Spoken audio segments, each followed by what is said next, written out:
All right, everybody, Sylvia here, coming to you from church in the desert of Southern California. I want to do a video today talking about a really big change to my upcoming tour from previous tours. I have always used panniers to carry my gear during my tours, and for this one I'm going to be using a trailer. So I want to explain why I'm making this change and then walk you around the trailer. Come on, Myrtle, let's go.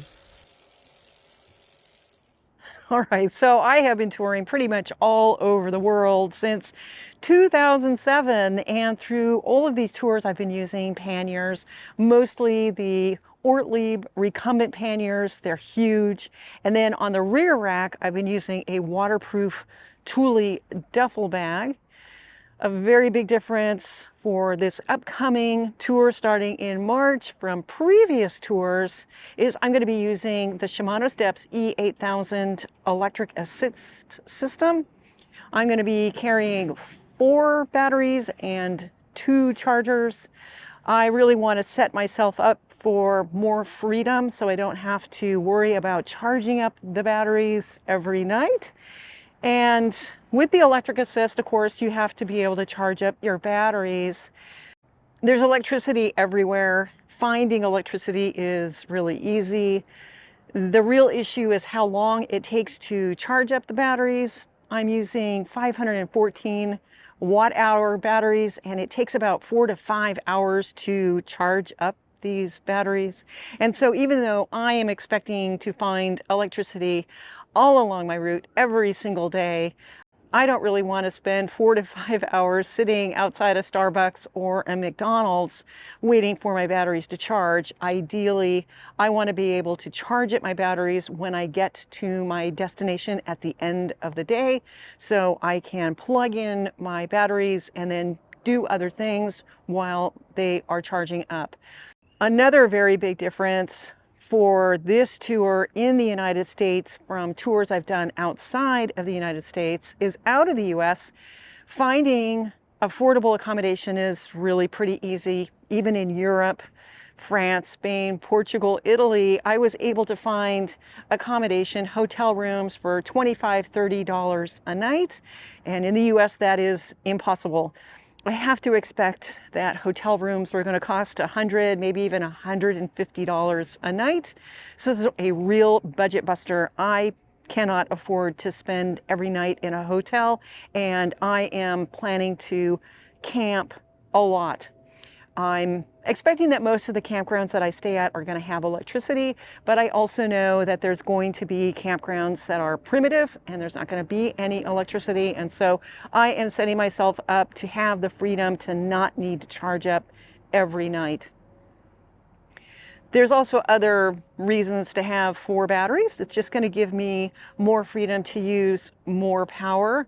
Maybe I'm on roads that are just in terrible shape, or there's horrible traffic and I just want to scoot along. I can use more power. Or I see up ahead later in the day, or maybe the next day, there's going to be terrible weather, and so I'm going to need to plan to be in hotel rooms when the weather is bad, and maybe there's a hotel that's 60, 70 miles away, which for me is a huge riding day. But with the electric assist, I can turn up the power and I can get to a hotel room and be safe for the night. And so with the extra batteries, 4 batteries and 2 chargers, I'm going to have a lot of extra weight that I don't normally carry. I think for most of my tours, I typically carry about 40 pounds of gear. And for this tour, I'm expecting the weight to be closer to 65 pounds. My trike for the rear rack, it is limited to 55 pounds. And so I'm going to be exceeding the weight limit for my trike. My trike is also going to be over 11 years old when I start this tour, and that rear rack has just had a ton of use. And so I've decided to go with a trailer and not worry about the extra stress that this extra weight is going to put on it. All right, so let me just show you guys around my trike. This is the HP Velotechnic Scorpion FS20, and you can see I've got the Shimano steps there in the front. I've got 2 batteries mounted under the seat. And then this is the newly acquired Burley Nomad trailer. This trailer costs $350. It weighs 14.5 pounds. It has a carrying capacity of 100 pounds. And I've only had it for a few days.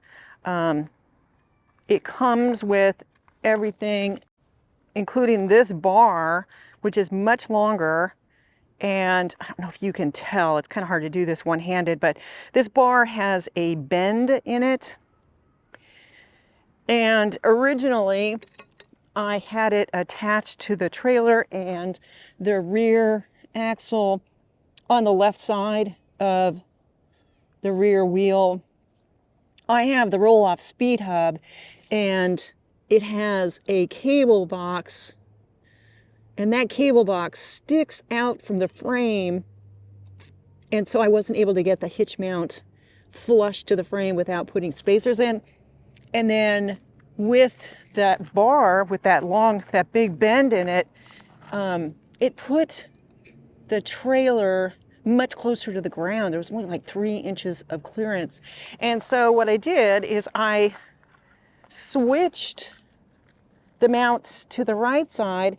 And really the only reason I can do that is because I have the roll-off speed hub. There's no derailleur, no cassette. I just have a 15-tooth cog and then chain tensioners. So it makes this side available. But you can see that it's just got a lot more ground clearance. And then talking to people online who have toured by trike using the Burley, they really suggested that I pick up the shorter bar. They said as you're going on rougher roads, the trailer is going to bounce, and the shorter bar is going to help with that. And so that's what I have attached now. And I don't know if I put them on top of each other, if you can see that it's a pretty big difference. So it puts it about 4, maybe 5 inches closer, the trailer closer to the rear wheel. And of course, if I had a 26-inch rear wheel, it would be even closer to the trailer. So far, so good. I've taken it out a couple of times. It tracks really well. In fact, I can't even really feel the trailer when it's behind me. I'm going to put more weight in it and see how it goes. It comes with a flag. I don't think I'm going to use it. I've already got 2 flags on my trike. I think that's going to be plenty. So yeah, so that's a rundown of the trike, the trailer, my thinking about it, and I would love to know your thoughts. Please leave a comment in the comments section below. Stay safe, be healthy, and I'll see you next time.